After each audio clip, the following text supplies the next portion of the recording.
அனைவருக்குமே வணக்கம். சற்று முன் கிடைத்திருக்கக்கூடிய ஒரு மிக மிக முக்கியமான செய்தி ஒன்று வெளியாகியுள்ளது.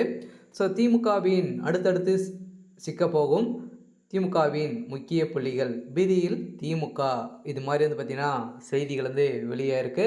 சொல்லலாம் பார்த்தீங்கன்னா இப்போ சமீப காலத்துலேருந்தே திமுக பார்த்தீங்கன்னா ஒரு மிகப்பெரிய சம்பவங்களாகவே நடந்துட்டு இருக்கு இல்லையா. ஒரு மிகப்பெரிய ஒரு ரெய்டியாக தான் பார்த்தீங்கன்னா இப்போ டாஸ்மாக் உடைய நிறுவனத்திலேயே ரெய்டுகள் நடந்திருக்கு. இதனால் திமுகவுடைய சிக்கியிருக்கக்கூடிய முக்கிய புள்ளிகள்லாம் பார்த்தீங்கன்னா இதில் சிக்கியிருக்காங்க.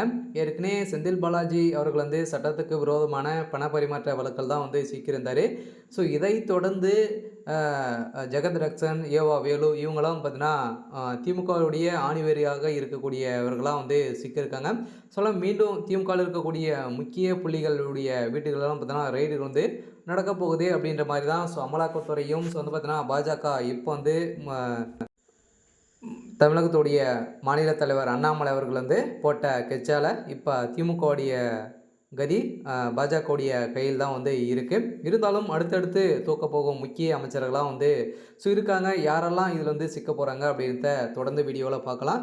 அதுக்கு முன்னாடி நம்ம சேனலுக்கு இப்போ தான் நீங்கள் முதல் முறையாக வந்திருக்கீங்க அப்படின்னா மறக்காமல் நம்மளுடைய சேனலை சப்ஸ்கிரைப் பண்ணி சப்போர்ட் பண்ணுங்கள். வாங்க வீடியோக்குள்ளே போகலாம்.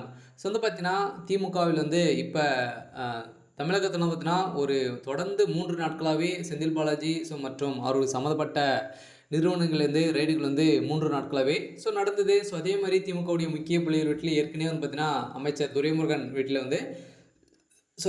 ரைடுகள் நடந்தது. இந்த ரைடின் அடிப்படையில் எக்கச்சக்கமான பணங்கள் புதையிலும் சிக்கியிருக்கு. பார்த்தீங்கன்னா மூட்டையாக பணங்கள் இது வரைக்குமே 1.5 லட்சம் கோடிக்கு மேலே பார்த்தீங்கன்னா மெகா ஊழல் டாஸ்மார்க்கில் நடந்திருக்கு அப்படின்ற மாதிரி தான் தொடரப்பட்ட வழக்கின் அடிப்படையில் ஏற்கனவே பார்த்தீங்கன்னா ஆளுநர்கிட்ட கொடுத்த வழக்கு மனுவின் அடிப்படையில் இப்போ அதிரடியாக 2023 கொடுத்த வழக்கின் அடிப்படையில் இப்போ அதிரடியாக திமுக இருக்கக்கூடிய டாஸ்மார்க்குடைய நிறுவனத்தில் பார்த்தீங்கன்னா அதிரடியாக ரைடுகள் நடந்திருக்கு. அதனால் திமுகவுடைய தலைமையகத்தின் மீதே பார்த்தீங்கன்னா கை வச்சிருக்காங்க. திமுகவுடைய கதை ஒட்டுமொத்தமாக முடிய போகுது. அதனால் திமுகவே பெரும் அதிர்ச்சிகள் தான் இருக்காங்க. இப்போ அடுத்ததாக ஏவா வேலு பார்த்தீங்கன்னா அமைச்சர் பொன்முடி, கே நேரு, உதயநிதி ஸ்டாலின்களுடைய வீடுகளில் தொடர்ந்து ரெய்டுகள் நடக்கும். இதே மாதிரி பார்த்தீங்கன்னா தொடர்ந்து அவங்களுக்கு சம்மந்தப்பட்ட நிறுவனங்கள்லாம் ரெய்டுகள் நடக்க போகுது அப்படின்ற மாதிரி தான் அஃபீஷியலாகவே ஒரு தகவல் வழியாக இருக்குது. பார்த்தீங்கன்னா முதல்வர் ஸ்டாலினுடைய தலையில் ஒரு மீண்டும் நிறைய நெருக்கடிகள் வந்திருக்கக்கூடிய நிலையில் தான் இதில் 1.5 லட்சம் கோடிக்கு மேலே பார்த்தீங்கன்னா இந்த டாஸ்மார்க்குடைய நிறுவனத்தில் ஊழலாக மெகா ஊழல் பெற்று அடிச்சிருக்காங்க அப்படின்ற மாதிரி இப்போ அதிரடியாக முக்கிய புள்ளிகளாக சிக்கியிருக்காங்க. இருந்தாலும் நீதிமன்றம் என்ன தீர்ப்பு வழங்க போகிறாங்க அப்படின்றது தான் வெயிட் பண்ணி பார்க்கலாம்.